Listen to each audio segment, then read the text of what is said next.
Buenas tardes a todos. En la sesión de hoy vamos a continuar con nuestro tema 21, en el que estamos viendo distintas opciones de gestión de los dispositivos de red. Y concretamente empezaremos por el protocolo NTP, que es donde lo dejamos ayer.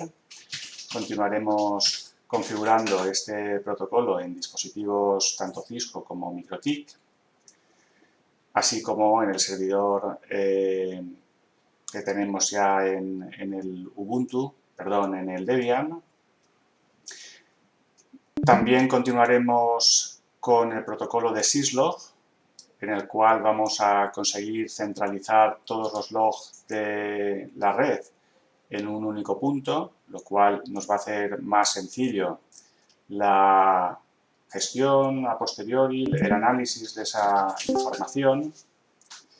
Y tras ello veremos un protocolo interesante, no porque sea un protocolo antiguo o porque sea un protocolo muy básico, vamos a descartarlo, que es el protocolo Trivial FTP, que es muy práctico cuando tenemos que hacer backups de equipos que tenemos al alcance de la mano, es decir, backups de cosas donde activamos ese protocolo de manera controlada por un instante de tiempo y que nos facilitan pues justamente eso, el poder hacer salvaguardas de la información importante del dispositivo sobre un servidor.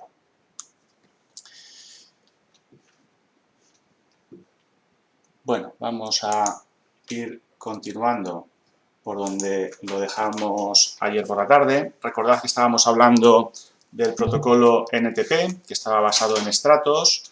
El primer estrato donde teníamos cronómetros sincronizados por GPS, y nos interesaba que existiese un servidor en la red que se sincronizase con otro servidor de Internet que estuviese en el estrato más bajo que fuese posible, de manera que las diferencias de tiempo entre nuestro servidor y la hora exacta de Internet pues fuesen las mínimas posibles.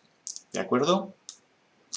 Entonces, estábamos planteando un escenario en GNS3 donde ya teníamos esta rama de aquí configurada y funcionando. Yo voy a ir poniendo en marcha los dispositivos uno por uno y seguidamente seguiremos añadiendo dispositivos a la gestión del reloj, sobre los cuales se gestione el reloj vía el protocolo NTP, y vamos a hacer de entrada que se sincronicen con nuestro servidor Debian, que a su vez estaba sincronizado con unos servidores de estrato pues más o menos bajo de Internet. También vimos ayer por la tarde cómo hacer que una máquina cliente Windows fuese sincronizada también con cierto servidor NTP, en este caso sincronizamos Windows 10 con el mismo Debian. Vale, nos faltó, y vamos a continuar por ahí, nos faltó sincronizar el switch 1, que para sincronizarlo va a ser necesario que le pongamos una IP, porque recordad que el protocolo NTP está basado sobre el protocolo UDP, pero que a su vez descansa sobre el protocolo IP. Con lo cual va a ser necesario que creemos una VLAN en el switch, que sea una VLAN de gestión, y que podamos acceder a la red en la que se encuentra el servidor NTP a través de su IP. ¿De acuerdo? Entonces, recordamos esto cómo se hacía. Yo ya lo tengo hecho en el S1, simplemente vamos a hacer un show VLAN brief y concretamente he utilizado la VLAN 1, que es la VLAN que todos los switches traen de fábrica, para hacer que esta VLAN sea su VLAN de gestión. ¿De acuerdo?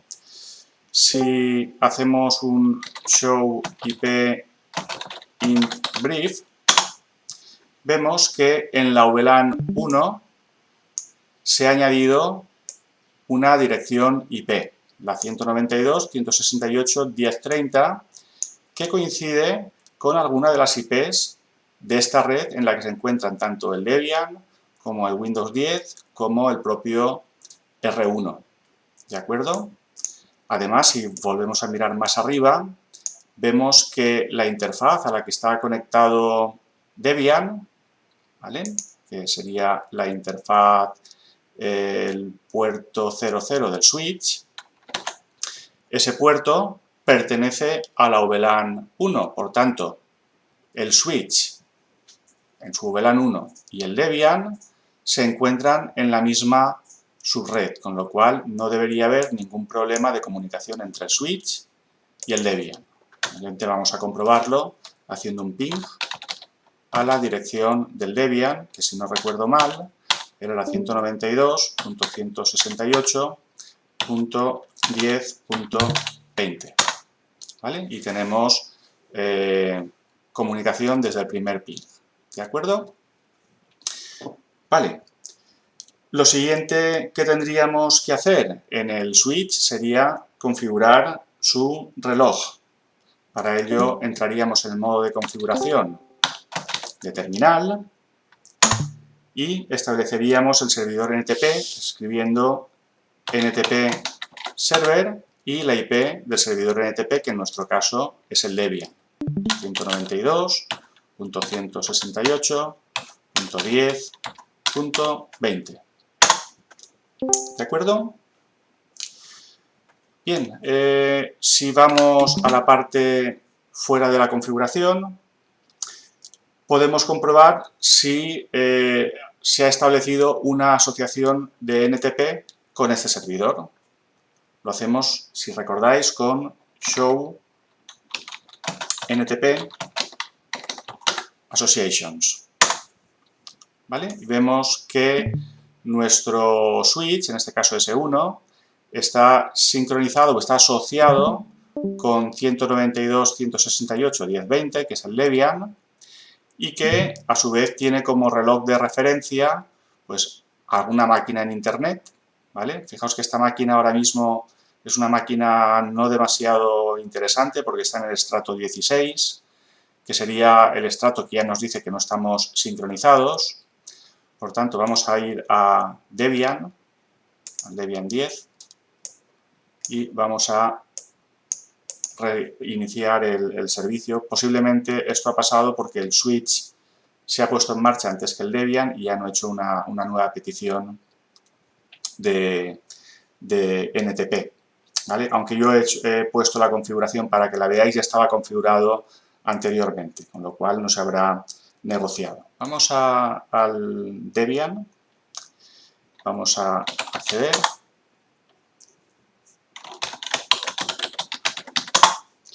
Y vamos a reiniciar el servicio de NTP con service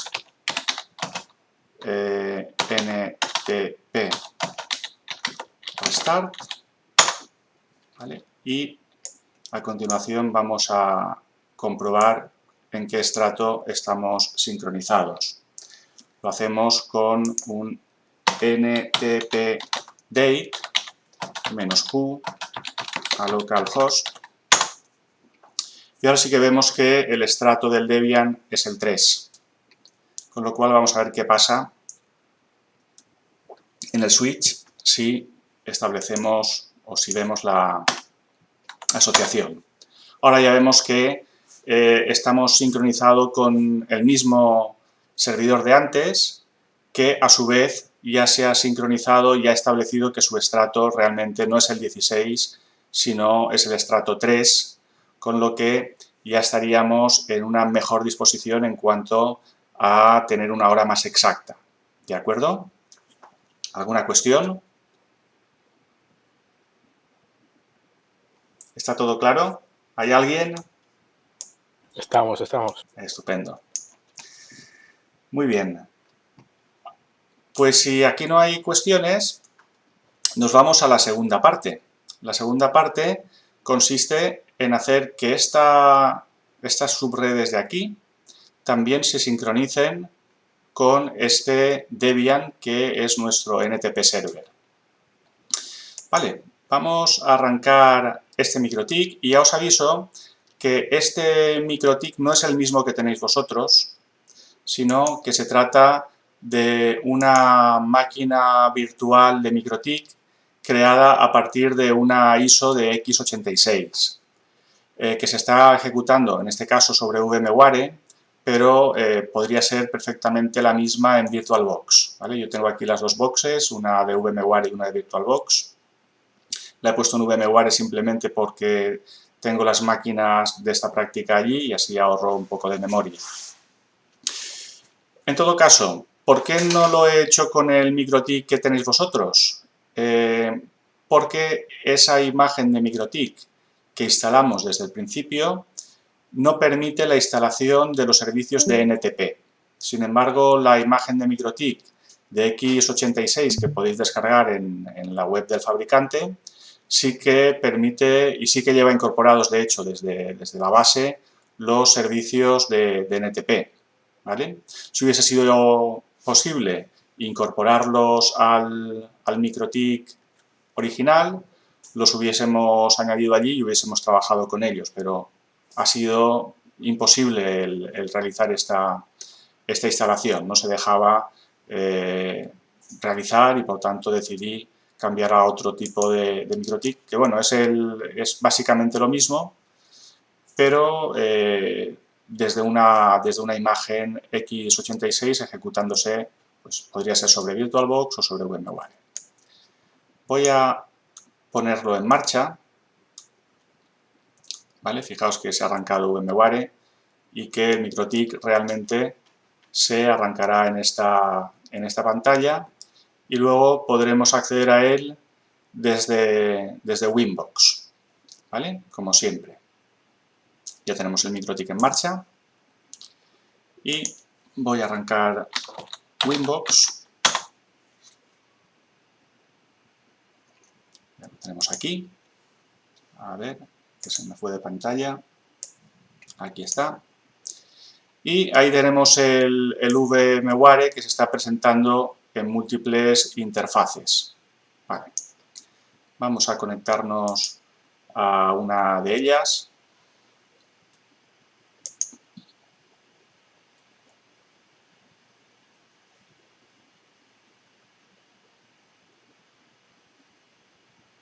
Puede que le cueste un poquito. A ver, ahora.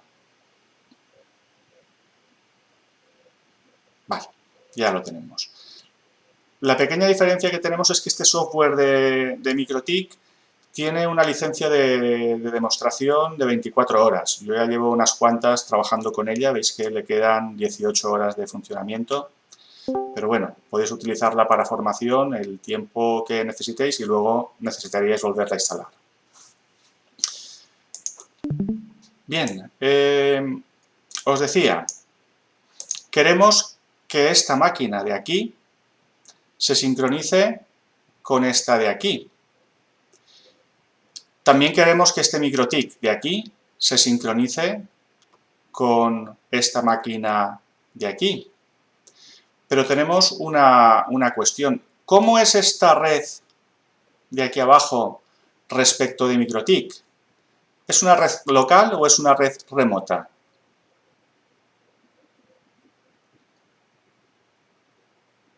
¿Cómo la veis?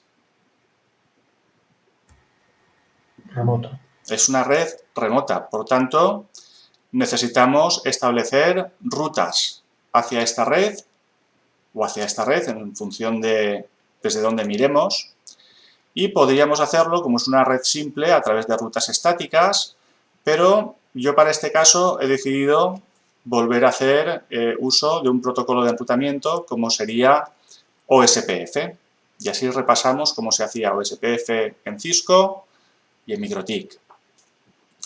Para ello empezamos por R1 y ya lo tenemos en marcha. Entramos en modo de configuración de terminal y lo primero que tendríamos que hacer es activar el OSPF, ¿vale? Lo hacíamos con router OSPF y un número de proceso, por ejemplo 10. ¿De acuerdo? ¿Qué más cosas tenemos que declarar en OSPF? Las redes a las cuales queramos comunicar hacia nuestros vecinos que están en nuestra posesión, ¿vale? Son de nuestros dominios. En este caso nos interesa esta red de aquí, la 192.168.10.0, y nos interesa la red que une R1 con MikroTik, ¿vale? Hacia el mundo exterior y hacia Internet, pues luego nos interesará publicar una ruta por defecto, pero no nos interesa qué hay más allá a la izquierda de R1. ¿De acuerdo? Pues nada, lo que tenemos que hacer es declarar las redes con network 192.168.10.0 con la máscara wildcard 000.255 y tenemos que indicar a qué área pertenece esto, que es el área de backbone, el área 0. Lo mismo para la red 10.0.0.0 con máscara 30, entonces 10.0.0.0, máscara 0.0.0.3, ¿vale? Área 0. ¿Y qué más podríamos hacer? Si nosotros conocemos la topología, que la estamos viendo, sabemos que aquí no se conectan más routers, con lo cual podríamos hacer que esta interfaz fuese pasiva, ¿verdad? Sí. Pues vamos a hacerlo. Esta creo recordar que era la E00, link, la E01, ¿vale? La E00 es... Encima del router se ve mejor. Vamos a ver. Ahí arriba, al lado del reloj, hay un icono. ¿Dónde te las activas? Sí, ya lo sé. La 01. La 00 es la que va de HTTP, la 01. ¿Vale? Lo que pasa es que tengo tantas etiquetas que si pongo estas ya no sé demasiado bien la arquitectura. Vale, es la 01. Por tanto, Passive Interface E01. ¿De acuerdo? Con lo cual ya tendríamos esta parte de OSPF configurada. ¿De acuerdo? Por lo menos la parte más básica de OSPF. Luego vais a tener una práctica de OSPF dentro de poco, la pondré el jueves, donde se configuran más cositas. Vale, nos vamos al MikroTik. Vamos a cerrar cosas. Y lo que hacíamos en MikroTik era lo siguiente. Nos vamos a Routing, OSPF, y nos vamos a las interfaces. En este caso, el router tiene el MikroTik. Dos interfaces que nos interesan, la Ether1, la Ether2. La Ether3 no está conectada a nada, es que en otra práctica la dejé conectada, por eso nos aparece aquí. Y lo que hacíamos en las interfaces era directamente indicar si eran pasivas o si no lo eran. Aparte veréis para la práctica opcional que tenéis con MikroTik y OSPF, que aquí también podéis establecer cuál es el coste de ese enlace. ¿De acuerdo? Entonces, ahí tendríamos las interfaces. La 2, que es la que nos va hacia el Ubuntu, es pasiva. Y la 3 no va a ningún sitio, por tanto, está ahora mismo sin activar. Luego, en Networks, ¿qué tenemos que hacer? tenemos que establecer, esto es de otra práctica, esta no va a ningún sitio, por tanto la vamos a desactivar. Vamos a indicar cuáles son nuestras redes. La 10.0.0.0, que es esta de aquí, y la 192.168.20.0, que es esta de aquí abajo. ¿Vale? Si nos vamos a las rutas, lo vemos desde IP y routes,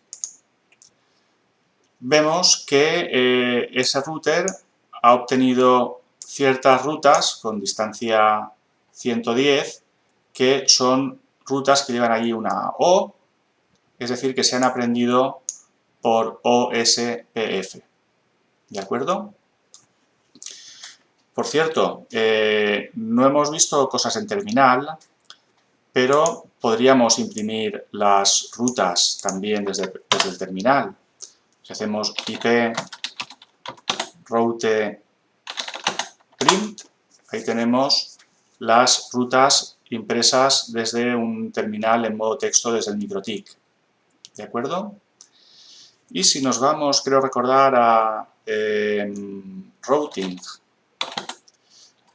OSPF, y aquí le podemos indicar route y print, lo vemos desde otra manera, pero filtradas exclusivamente por OSPF. ¿De acuerdo? Fijaos en una cosa que todavía no hemos hecho. Es que se ha obtenido una ruta por defecto, a coste 1, a través de 10.0.0.1. Vale, vamos a ver eso por qué se ha obtenido. Eso se obtiene sencillamente porque en R1 hemos definido una ruta por defecto. Vamos a hacer un do show IP route. Y aquí tenemos una ruta por defecto que ya introduje en el momento de elaborar esta práctica, ¿vale?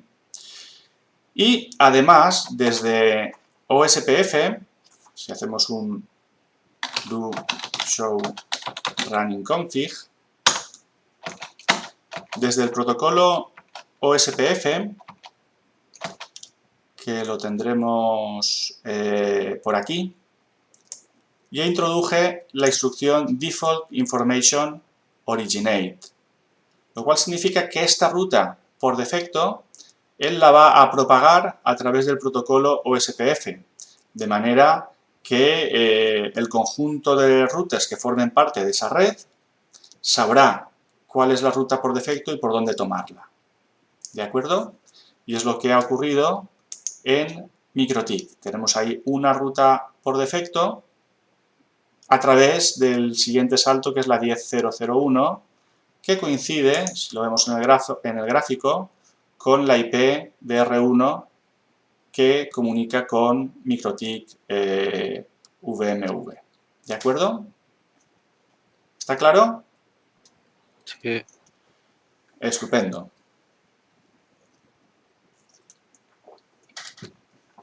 De todos modos, en el router podemos hacer más cosas como show IP OSPF neighbors, y vemos que tenemos un vecino que en este caso es una IP del router que justamente es la que le he quitado, ¿vale?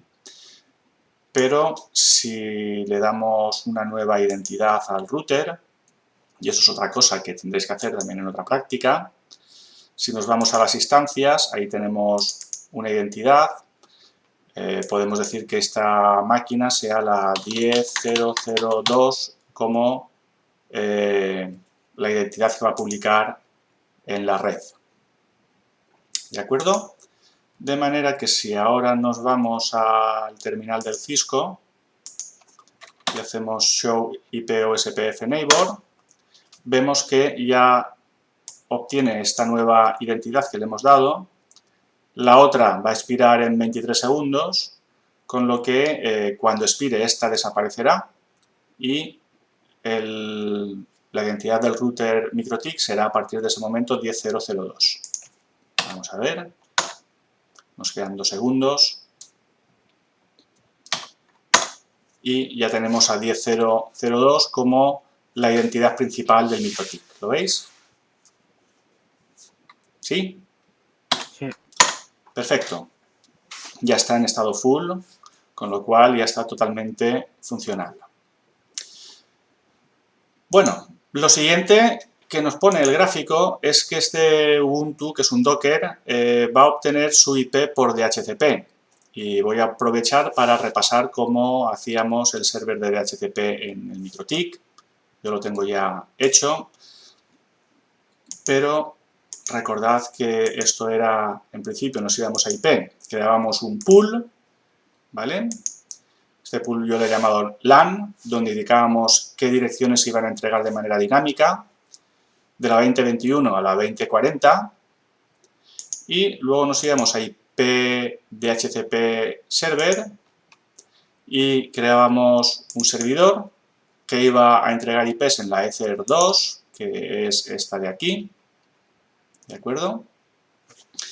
Y su tiempo de validez es un máximo de 1 hora 10 minutos y cogía las IPs del pool que hemos creado en el paso anterior. Por otro lado, teníamos que definir unas networks donde indicábamos pues, parámetros básicos como cuál es la dirección de red, cuál es el gateway de los clientes de red, qué servidor de DNS van a tener que utilizar. Y una cosa que le he añadido, ya que estamos hablando de NTP, es que los parámetros del server NTP también se pueden entregar por DHCP. Y aquí hay un error porque debería ser 20. Lo aplicamos y ya lo tendríamos, ¿de acuerdo? Con lo cual, si ahora arrancamos este Ubuntu, que vamos a comprobar su configuración, que está para IP dinámica, lo ponemos en marcha, ¿vale? Y ha obtenido su IP por DHCP, ha obtenido la 40. Si hacemos ifconfig, vemos que ahí tenemos IP. No solo es que tenemos IP, es que además vamos a poder navegar en Internet si lo hemos hecho todo bien, ya que habrá conectividad con este router, quien se conecta con este, quien tiene una ruta por defecto a Internet y esta ruta además ha sido propagada a MikroTik y por tanto la conoce. ¿De acuerdo?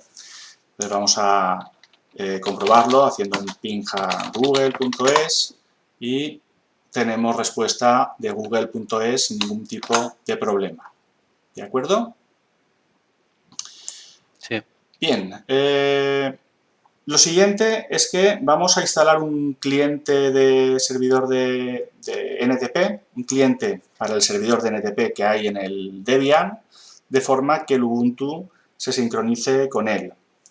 Para ello tendríamos que hacer un apt install de ntpdate, ¿vale? De momento no encuentra nada porque no he hecho una actualización de la base de datos de paquetes, voy a hacerlo antes, con un apt update. Con esto actualizamos la base de datos de paquetes de Ubuntu y ahí aparecerá el nombre de ese paquete. Ahora mismo el container de Docker no lo tenía en su base de datos local, por tanto es necesario hacer este paso previo y obtener esa información desde la red. Costará un poquito, unos un minuto más o menos, no son muchos paquetes los que tiene que leer. La base de datos es bastante grande y en un poco de tiempo pues vamos a poder hacer esa instalación del cliente de NTP. Ya lo tenemos casi, estamos al 90%.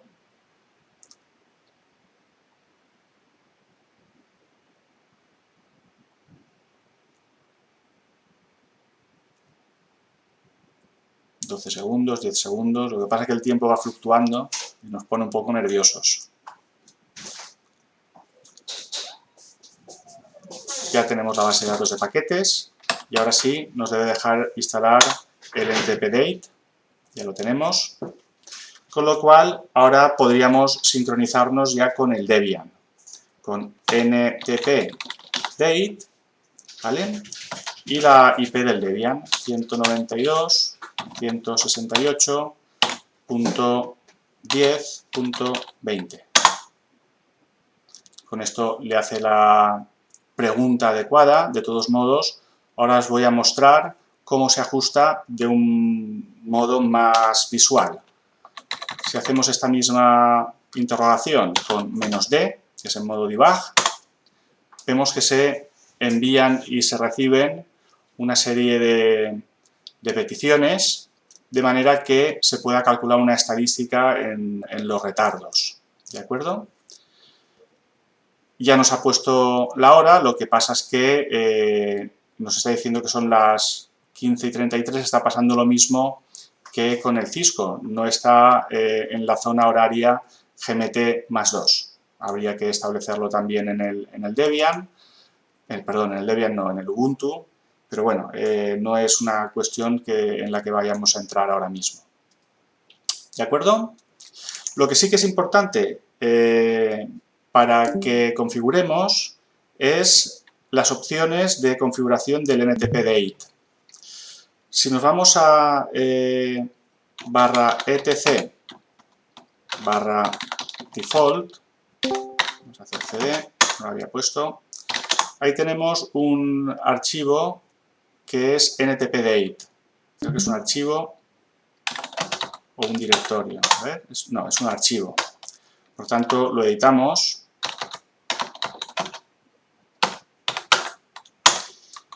Y aquí tenemos la configuración para indicarle dónde se tiene que conectar ntpdate para sincronizarse. De entrada está buscando la configuración del ntp.conf que nos indica aquí, pero resulta que este servicio no lo tenemos instalado en nuestra máquina virtual. Lo tenemos en el Debian, pero no en el Ubuntu. Con lo cual ahí le tenemos que decir que no y que nuestro servidor NTP server es la IP 192.168.10.20. ¿De acuerdo? Y con eso ya lo sabría para posteriores actualizaciones. ¿Vale? Vale, nos falta solo indicar al MikroTik que se sincronice también con la hora de red. El MikroTik puede servir de cliente de NTP y también cuando está sincronizado como servidor de NTP. ¿Vale? Para ello nos vamos a Winbox y desde System tenemos las dos opciones, NTP Server y NTP Client. Vamos primero al cliente y aquí le tenemos que decir cuál es la dirección IP del servidor de NTP para el cual nos queremos sincronizar y habilitar el cliente. ¿Vale? Con eso nuestro MikroTik se está sincronizando ahora mismo con el Debian. Si queremos que además este MikroTik sirva como servidor de NTP, pues lo mismo, nos vamos a System, en este caso NTP Server, y habilitamos, yo lo tenía ya habilitado, el servidor de NTP. Con lo cual, podría ser, en este caso, un servidor de estrato 4 para el resto de la red. Yo no lo utilizaría como un servidor de estrato 4. Si ya tenemos uno de estrato 3 que va a ser mejor, utilicemos el de estrato 3. Pero ahí tendríamos esa posibilidad. También podríamos hacer que el MikroTik se sincronizase directamente con un estrato 2 o un estrato 1 de Internet. ¿Vale? Y en ese caso sería un mejor servidor de NTP. Si nos vamos a la terminal, pues podemos verlo desde la terminal o podemos verlo desde aquí, con el clock, ¿vale? Y vemos que ha obtenido una hora, sin embargo, no ha detectado la zona horaria y se ha puesto también a las 3:37. Con lo cual podríamos indicar que la queremos en manual, no está en autodetección. Nos vamos a la zona manual, le ponemos +2, aplicamos y esto es lo mismo que hacíamos en el Cisco y ahora sí la tenemos a las 17:38, que es la hora peninsular. ¿De acuerdo? ¿Alguna cuestión? No. Está todo claro, ¿verdad? Sí, todo claro. Muy bien. Pues vamos a cambiar de tema. De tema no, de apartado en el tema, que es la necesidad de tener un syslog en nuestra red. Syslog es un servicio de red que permite que a través de la propia red los dispositivos, tanto clientes como servidores como dispositivos intermediarios, puedan guardar todos los mensajes de log en un repositorio centralizado. Y eso está muy bien porque si queremos analizar qué está pasando en la red, no tenemos que ir dispositivo por dispositivo. Si tenemos un sistema de alarmas en tiempo real, podemos hacer que se esté analizando en vivo el sistema de logs en un único punto, al cual llegan todos los mensajes de cada dispositivo. ¿De acuerdo?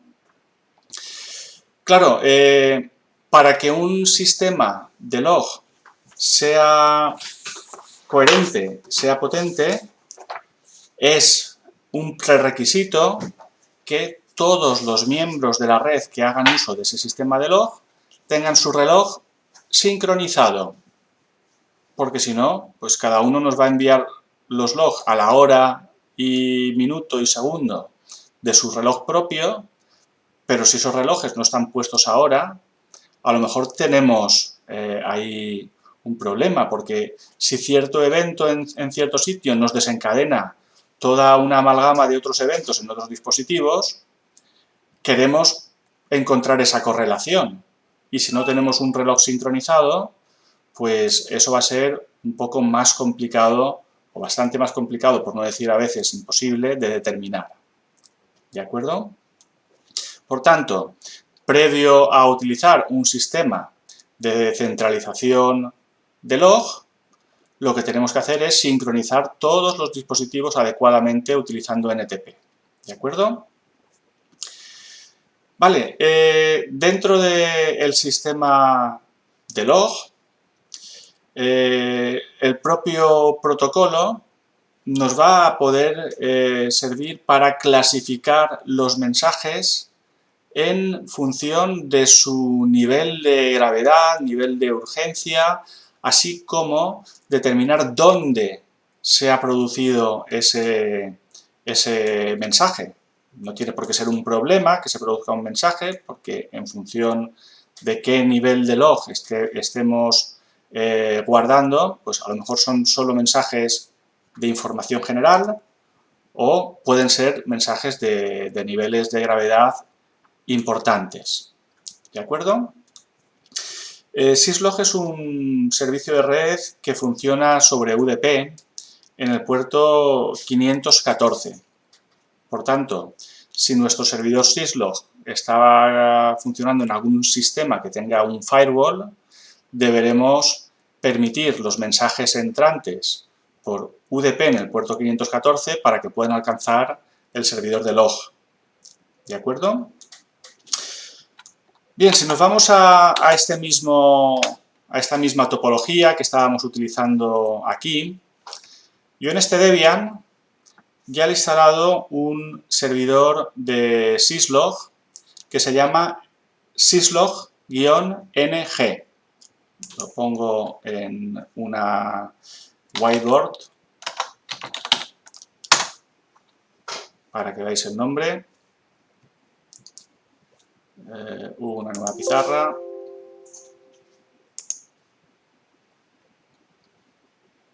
¿Vale? Y lo que os decía, el servicio se llama syslog-ng y lo tendríamos que instalar pues, del mismo modo que se instalan cualquier tipo de aplicación en Debian. con un apt install syslog-ng, ¿de acuerdo? Además, la aplicación de syslog-ng se configura en un archivo de configuración que está en etc/syslog-ng.conf, que será el fichero que tengamos que modificar para adecuarlo a nuestras necesidades, de manera que podamos determinar lo que decían las diapositivas. Por ejemplo, desde qué instalaciones, desde qué dispositivos, desde qué IPs se nos están enviando esas notificaciones que tenemos que guardar en la base de datos de log. ¿De acuerdo? Por otra parte, los dispositivos de Cisco, por defecto, en sus logs, cuando están de fábrica, como esos logs salen por la consola, es decir, por la pantalla que tenemos cuando estamos conectados con el cablecito azul, esos logs no están acompañados de una información de hora, ¿vale? De hora en el propio log, con lo cual ese log tendría una validez escasa. Si no está acompañado de una información horaria para indicar en qué momento se ha producido ese evento, entonces, pues, el evento se ha producido, no sabemos cuándo y, por tanto, no podemos determinar bajo qué circunstancias. Por ello, es importante activar el servicio de los timestamp dentro de los log, ¿vale? Service timestamps, log datetime, ahora luego veremos una variante sobre este comando, para que dentro del log aparezca el momento exacto en el que se ha producido el evento. ¿De acuerdo? Bien, vamos de nuevo al GNS3 y voy a mostrar la pantalla del Debian. Estamos en este Debian, no sé si se ve muy bien o no, espero que sí. Y nos vamos a ir al directorio var log, ¿vale? Si yo le hago un ls a este var log, podemos ver ahí un subdirectorio que se llama remote, ¿vale? Se llama remote porque yo he decidido en ese archivo de configuración del syslog-ng que se llamase remote. Luego os muestro ese archivo de configuración. Dentro de remote, ¿qué es lo que tenemos? Pues distintos directorios, distintas carpetas que corresponden con las direcciones IP de aquellos otros dispositivos de red que están mandando información al syslog. Es decir, las tenemos centralizada, pero la tenemos clasificada, lo cual también es importante. Si estuviese toda amontonada en un único fichero, pues luego sería más difícil de tratar. Pero si la tenemos centralizada y clasificada, pues luego puede ser más o menos sencillo el utilizar esos datos. ¿De acuerdo? Vale, vamos a ir, por ejemplo, al router 1 y vamos a hacer que su información, ya está hecho, pero os voy a mostrar cómo se hace, se dirija al syslog. Lo primero que tendríamos que hacer en el modo de configuración global sería establecer que esos logs tengan una información horaria. Por tanto, tendríamos que habilitar el service timestamps log datetime. ¿De acuerdo? De esa manera, los logs van a tener esa marca del momento en el que se producen. Bien. Vamos a ver lo que ocurre. Si nos vamos al Debian, lo voy a dejar abierto en otra ventana. Ese servidor R1 tiene una IP que, si no recuerdo mal, va a coincidir con la 192.168.10.254, que es la puerta de enlace de la LAN, ¿verdad? Es la que vemos aquí, la 254. Vale, vamos a entrar, por tanto, al directorio cd 192.168.10.254. Mostramos que ahí hay un local 7, ¿vale? Y vamos a hacer un tail -f de local 7 para que nos muestre en vivo el contenido de ese fichero, por lo menos sus últimas líneas. Y ahí ya vemos algunos mensajes de log que han sido enviados desde R1. Vale. De todos modos, vamos a continuar configurando R1, que no lo tenemos acabado de configurar. Lo primero que hemos puesto es el servicio de hora, pero nos falta configurar el servidor de logs. Y eso es tan sencillo como indicar logging y la dirección IP del servidor de logs, que es 192.168.10.20. Y por otra parte, tendremos que indicar con qué nivel de gravedad queremos que se produzcan logs. Y eso lo hacemos con logging trap, y a continuación tenemos todos los niveles de trap que tenemos disponibles en este dispositivo de Cisco. Concretamente tenemos el trap 0, que sería cuando el dispositivo ya está para tirar a la basura, se está prendiendo fuego, ¿vale? Severidad 0. Dice, el sistema es inutilizable. Nivel de emergencias. O el nivel 7, que es el nivel de depuración. Cualquier cosa que pasa se envía al servidor de log. Bueno, yo ahora mismo lo tengo en el nivel 7, para que se produzcan mensajes y se guarden, pero en una red normal, a lo mejor en producción, no deberíamos pasar del nivel 4. El nivel 4 nos va a reportar logs que se produzcan en el nivel 4, en el 3, en el 2, en el 1 y en el 0. Si tenemos un nivel 7, se nos reportarán logs que se produzcan en todos los niveles, desde el 7 hasta el 0. ¿De acuerdo? Entonces voy a añadir el nivel de error o nivel de trap de debugging. Ya os comento que en el Packet Tracer, quien lo tenga que hacer en Packet Tracer, por la razón que sea, creo que el login trap el único que nos permite es el 7 en el modo de simulación. Creo recordar, pero ahora mismo no estoy convencido de ello, pero creo que era así. Vale, ya hemos puesto el servidor de logs, le hemos puesto que nos envíe los mensajes con su hora y nos falta simplemente comprobar que se envían logs al sistema. ¿Cómo lo vamos a hacer?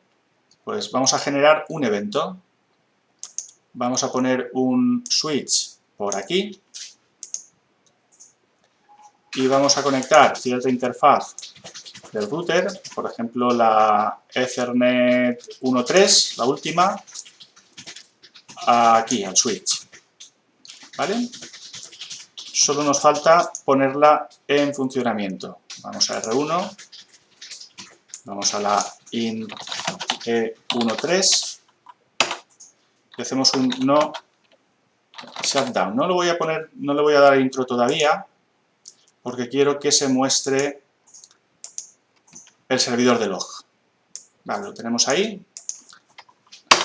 Le doy el no shutdown. Y fijaos lo que ha ocurrido en el log. Ha corrido la pantalla y nos ha creado un evento, este mismo que se ve aquí. Y fijaos qué curioso, si mostramos el reloj, hacemos un do show clock, lo tenemos a las 17:52. Sin embargo, el evento se ha producido en la hora 0, es decir, en el GMT más 0, las 15:52. Y esto nos puede llevar a su vez a confusiones. Aquí al servidor de logs le ha llegado que ese evento se produjo a las 15:52:31. ¿Vale? Vale, pues esto lo tendremos que arreglar también. Si nos vamos fuera, cuando hemos puesto el service timestamps log datetime, ¿os acordáis que lo hemos puesto hace 5 minutos? Le tenemos que seguir añadiendo parámetros. Le tenemos que indicar show time zone local time. Bien, vamos a ver qué ocurre si esta línea de aquí la eliminamos. Pues al eliminarla se tiene que generar un mensaje de log. Vamos a ver si encuentro el Debian. Lo tenemos por aquí.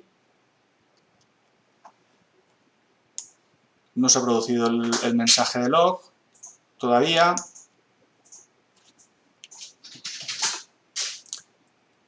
Vamos a ver si conseguimos que se produzca. Voy a volver a conectar la línea.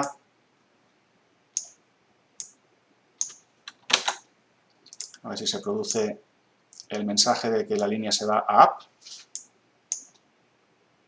O en todo caso, también podemos hacer in e1 test y hacer un shutdown, con lo que la línea se tiene que desconectar.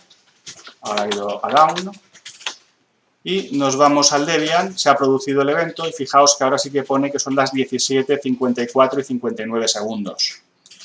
Eso ya es más normal, eso ya es luego más manejable. Está sincronizado con nuestros relojes locales y con nuestra hora local, que es lo que queremos. ¿De acuerdo?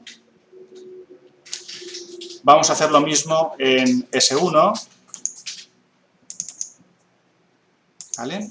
Lo que haríamos en el modo de configuración de terminal sería lo mismo, service timestamps log datetime show time zone local time, ¿vale? Y tendríamos que establecer el login con la IP de nuestro servidor de logs, 192.168.10.20, y login trap y el nivel de trap, por ejemplo, el 7. Podemos ponerlo por número o podemos ponerlo por nombre. ¿De acuerdo? Ya tenemos ahí esto generado. Si ahora, por ejemplo, en ese switch añadiésemos un VPC, vamos a poner un VPC por aquí y lo conectamos a ese switch.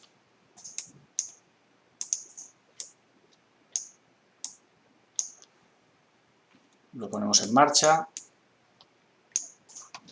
y si se genera un evento tiene que ir a parar al Debian, pero ya no irá a parar a este archivo porque el switch tiene otra IP. Si nos vamos al punto, el switch tiene la IP 1030, vamos a CD 192.168.10.30, hacemos un tail de lo que tengamos aquí, de local 7, y tenemos ahí los logs que se han enviado. Lo que pasa es que se ha enviado a las 15:10 el último, ¿vale? No se ha producido ahora un nuevo log, tal vez porque no haya levantado esta línea. Pero bueno, la cuestión al final es la misma. Si se produce un log en el switch, queremos que vaya a parar a un servidor que esté centralizado. ¿De acuerdo? Sí. Esto mismo lo podemos hacer también en MikroTik. Si nos vamos a MikroTik, también podemos indicar que su logueado sea a local o sea a un servidor de red.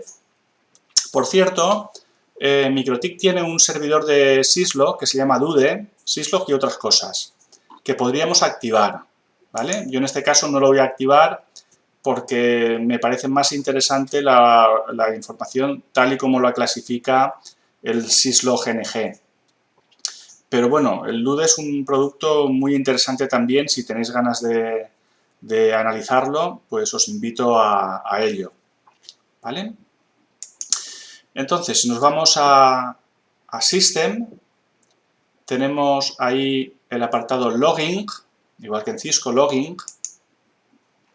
Y aquí tenemos pues los logs por defecto que trae el MikroTik, que son 4 niveles, el crítico, el error, el info y el warning. Y a esos niveles podemos establecer acciones. Y las acciones puede ser o guardar el log en el propio disco del MikroTik, o guardar o sacar el log por la pantalla, ¿vale? Por la consola, con un eco, o llevarlo a un fichero temporal en la memoria, o enviarlo a un sistema remoto. Vale, vamos a ver en remoto, si lo editamos, qué es lo que tenemos.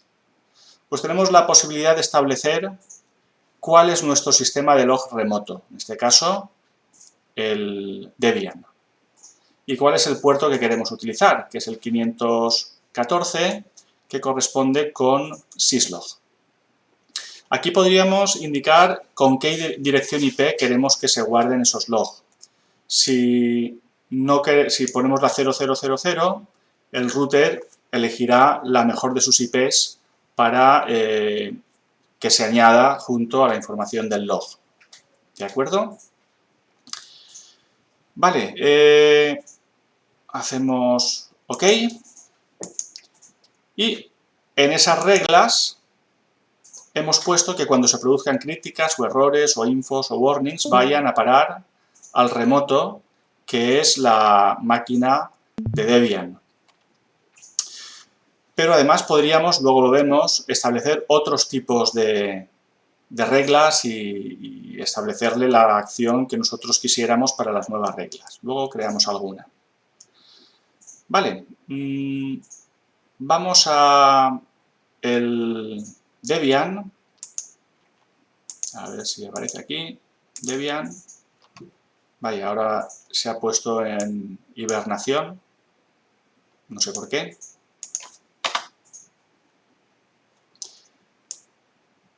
Bueno, pues mientras se hiberna y se deshiberna, vamos a ver en el login cómo podemos crear nuevas reglas. Imaginad que queremos loguear algún otro tipo de evento. Por ejemplo, algo que se produzca en el protocolo OSPF.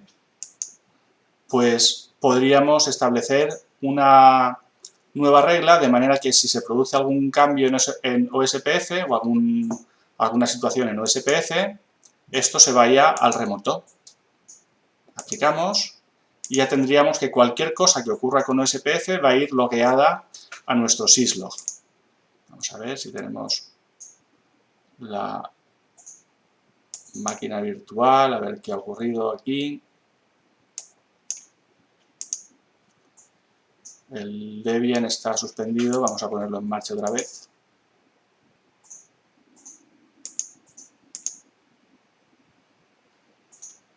Y mientras se pone en marcha, pues mientras está parada, evidentemente no está recibiendo logs. A ver si no tarda demasiado y podemos ver cómo funciona el logueado por parte de lo que sería el MikroTik hacia el Debian. Mientras tanto, vamos a ir abriendo, por ejemplo, ya lo tenemos en marcha, esto lo cerramos. Vale, vamos a ir al directorio anterior. y ahí tenemos la 10.0.0.2 que corresponde con una IP del MikroTik.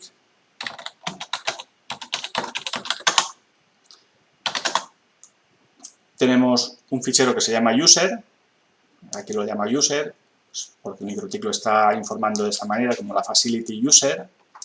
Y vamos a hacer lo mismo, un tail -f de user. Y ahí vemos lo que está pasando, en este caso, con los logs que están enviándose de OSPF. Fijaos que cada 10 segundos está enviando un hello, que es lo que suele pasar con OSPF.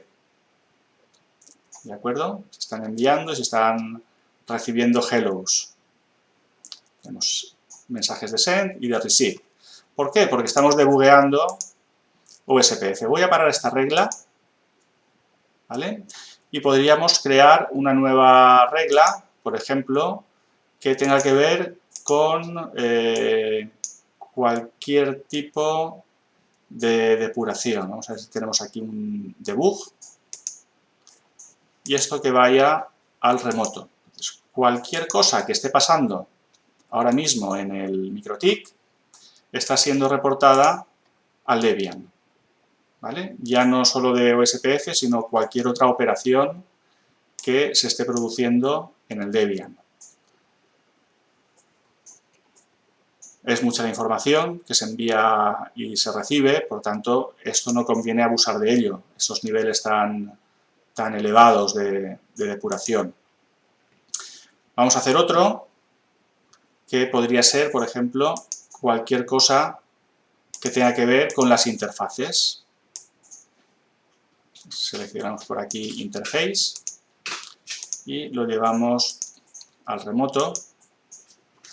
Entonces, si aquí nos vamos al apartado de Interfaces y creamos una VLAN, que podría ser una interface perfectamente, la creamos y aquí ha aparecido un log que nos dice que se ha creado el VLAN 1. Creamos una nueva VLAN, la VLAN 10, y aparece aquí que se ha creado la VLAN 10. ¿De acuerdo? Y si las desactivamos, nos tiene que decir que se han desactivado. Bueno, que ha cambiado el estado. O si las eliminamos, también nos informa que se han eliminado esas VLAN. Por tanto, ya tenemos un sistema eficiente, un sistema centralizado, un sistema con clasificación que nos va a permitir luego un análisis detallado de lo que ocurre en nuestra red. Y si tenemos algún incidente de seguridad, por ejemplo, sería el primer lugar donde tendríamos que mirar los logs. ¿Cuándo se ha producido el incidente? ¿En qué sistemas? ¿Qué hay en los logs de esos sistemas? Por ahí empezaríamos nuestro análisis. ¿De acuerdo? ¿Alguna cuestión? No. Está todo claro, ¿verdad? Sí. Perfecto. Bueno, pues visto todo esto, ¿vale?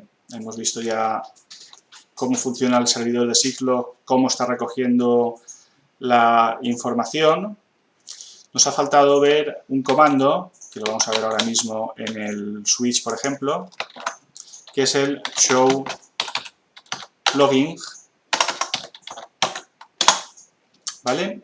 Que nos indica, entre otras cosas, algunos logs que están recogidos en el propio sistema local y, por otra parte, nos va a decir hacia dónde está logueando nuestro sistema a partir de que se ha configurado el servidor de logs, que en este caso es la 192.168.10.20. ¿De acuerdo? ¿Cuántos logs hay? Hay 39 mensajes logueados, pues en modo monitor 40 mensajes, en modo buffer 41 mensajes, etc. ¿De acuerdo? Bien, pues esta sección la hemos finalizado y podríais hacer el packet tracer 10.235, que también es voluntario. ¿De acuerdo? El 10.214 ya os lo comenté ayer.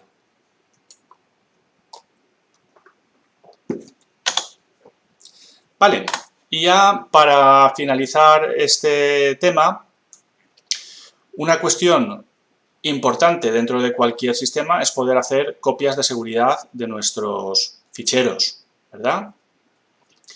Sobre todo de los ficheros de configuración, y también podría ser interesante poder hacer backups de los sistemas operativos.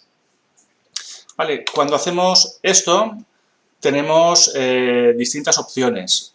Una de ellas consiste en copiar esos archivos a través de la red a cierto servidor con algún protocolo de red, y uno de los más simples, pero a su vez pues, también bastante utilizados, sobre todo si estamos cerca del dispositivo, es decir, si tenemos un control y no hay muchas redes por en medio, es el TFTP, el Trivial FTP. Lo bueno del Trivial FTP es que es muy fácil de configurar. Lo malo del Trivial FTP es que es un protocolo donde todo va en texto plano sin encriptar y que además no nos va a permitir utilizar ningún tipo de validación tipo usuario-contraseña. Nos conectamos y transferimos y ya está. Y eso puede ser peligroso. Otra cosa, si el sistema está remoto, pero podemos establecer una conexión por un túnel seguro, como pueda ser una VPN, pues también podría ser una opción ese Trivial FTP. Y si no, podríamos utilizar otros servicios como el FTP normal o el FTP securizado. ¿De acuerdo? Nosotros vamos a ver el Trivial FTP. ¿Qué más opciones tenemos? Pues desde luego tenemos puertos donde podemos conectar ahí pendrives, los puertos USB. Entonces podemos hacer un copy running config al USB flash, con lo cual ese running config podríamos salvaguardarlo y llevarlo luego de ese pendrive a cualquier otro sistema de almacenamiento donde tengamos nuestras copias de seguridad. ¿De acuerdo? Algo que no podemos hacer hoy y no podemos hacer con el simulador es la cuestión de recuperación de contraseñas, ya que requiere un acceso físico, eso sí, con el cablecito azul, con acceso al puerto de consola y hacer un reinicio y un control break mientras arranca el router. Ya lo vimos en clase en su momento, por desgracia con el simulador, ni siquiera con GNS3 podemos hacer esta operación, ¿de acuerdo? Por tanto, ese paso lo tenemos que obviar. Vale, ¿qué tenéis que hacer también en los dispositivos cuando son Cisco? Pues saber qué versiones de iOS tenéis instalados, cuánta memoria tenéis, qué significan los numeritos de las versiones de iOS, ¿vale? Por ejemplo, los primeros números nos indican sobre qué sistemas se pueden instalar, sobre los Cisco 1900. ¿Qué tipo de imagen estáis empleando? Pues es una universal o una imagen para ISP o una imagen de servicios avanzados o una imagen que soporte voz sobre IP, etcétera. ¿Dónde se va a descomprimir ese archivo? Sobre la memoria si lleva una M y si está comprimido o no lo está. Si lleva una Z es que está en formato zip. ¿Vale?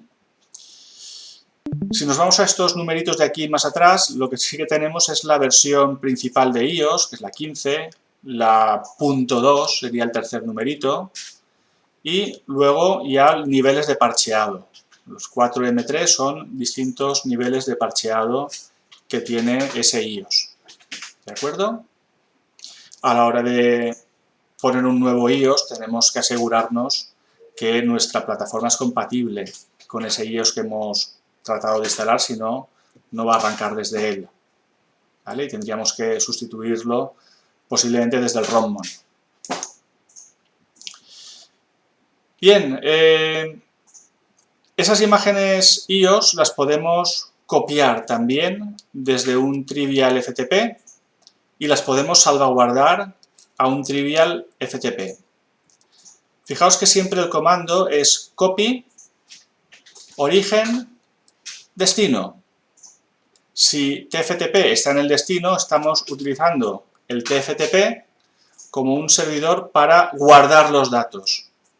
Si el TFTP es un origen, estamos utilizando el servidor TFTP para copiar los datos desde él. ¿De acuerdo? Si hemos copiado en esa URL origen un fichero con una nueva IOS, luego vamos a tener que decirle al router que arranque desde esta nueva IOS. ¿Cómo se lo decimos? Con boot system y la URL del archivo que se encuentra ya en nuestro sistema local. Por ejemplo, en flash, dos puntos y el nombre del fichero IOS que habíamos visto en la diapositiva anterior. ¿De acuerdo? Si no lo encuentra y encuentra otra imagen válida, va a utilizar la primera imagen válida que encuentre, si la que tenemos puesta dentro del boot system no está disponible o no fuese válida. Vale, os voy a mostrar, ya por último, y con esto finalizamos este tema, dentro de esta red conocida, cómo podríamos utilizar un servidor de TFTP, que en este caso lo tengo instalado dentro del Windows 10.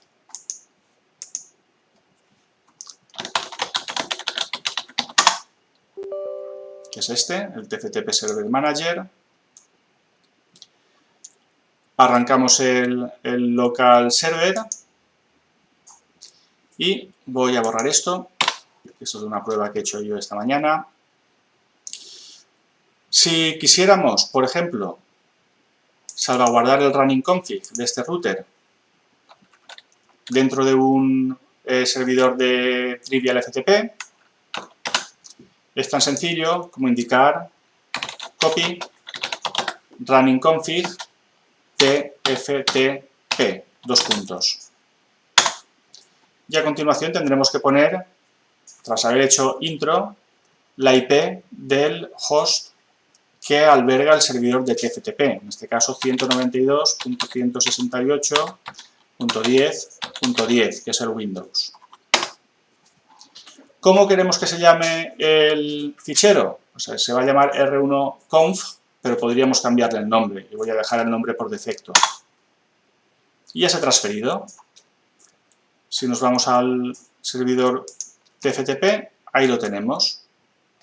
Y si abrimos este fichero con el bloc de notas, lo que tenemos efectivamente es la configuración de ese router. ¿Vale? Si hacemos esto mismo en el switch, como tenemos ese switch con su IP en la misma VLAN, que incluso a través de su puerta de enlace también podríamos acceder a un TFTP remoto, pero bueno, no es el caso, estamos en la misma LAN y eso es bueno para TFTP porque vamos a tener menos problemas de seguridad. Podemos hacer lo mismo, copy el running config a tftp e indicamos la IP del servidor 168.10.10, el nombre del archivo y ahí está copiado, ¿vale? Si nos vamos al Windows, cerramos este y tenemos el s1config, que si lo abrimos, pues tendremos en este caso la configuración del switch, hostname s1, etc. Vale, ya en el caso de los MikroTik, el tema es bastante más sencillo, porque el MikroTik lo estamos administrando a través del Winbox y tenemos un apartado Files con todos los ficheros que tenemos dentro de este MikroTik. Y si, por ejemplo, queremos guardar nuestra configuración, nos vamos a un terminal y hacemos export, nombre de fichero, igual, y entre comillas el nombre que queramos. Config mkt1. Con eso se habrá creado aquí un ficherito del fichero que acabamos de crear, config mkt1 rsc, y este fichero simplemente lo podemos arrastrar ya directamente hacia la máquina Windows en una carpeta que queramos. Por ejemplo, a la carpeta de la sesión de trabajo de hoy, lo arrastramos y ya tenemos nuestro fichero con la configuración del MikroTik completa. ¿De acuerdo? No hace falta ni servidor de TFTP ni nada por el estilo. A través del cliente de Winbox lo podemos hacer. ¿Alguna cuestión? No. Está todo claro, ¿verdad? De momento sí.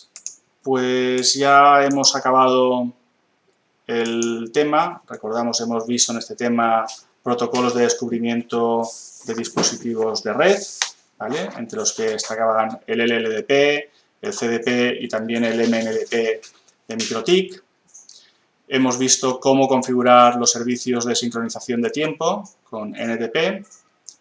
Hemos visto cómo enviar mensajes centralizados a Syslog y cómo utilizar servicios de almacenamiento remoto por protocolos como TFTP, de forma que podamos hacer una salvaguarda de la información más importante de los dispositivos, o en el caso de Winbox, en lugar del TFTP, a través del propio Winbox.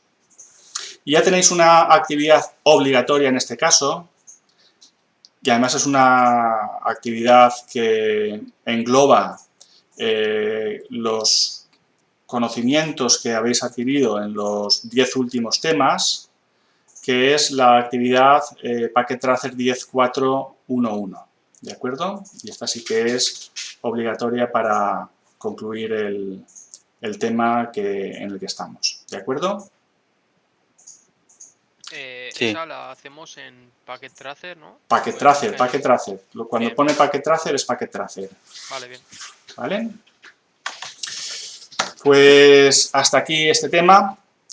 Y ya la próxima sesión, que es la sesión del jueves, la vamos a dedicar a dudas y la vamos a dedicar también, bueno, jueves plantearé otro lab para que hagáis para la siguiente semana y ya plantearemos también lo que nos queda hasta la prueba final, llámese examen, llámese prueba, llámese práctica, que tenemos que prever dentro del calendario que nos queda de aquí a final de curso, ¿de acuerdo? Mi idea inicial es que la hagamos probablemente el día 4 de junio, lo que el jueves estaremos a 2 semanas vista y el mismo jueves ya planificaremos cuáles son las cuestiones que abordaremos durante la siguiente semana, ¿de acuerdo? Ok. Por tanto, os espero el jueves 21 a las 6:10. Vale. Venga, Bien, ok. nos vemos. Hasta luego. Hasta luego. Hasta luego. Adiós.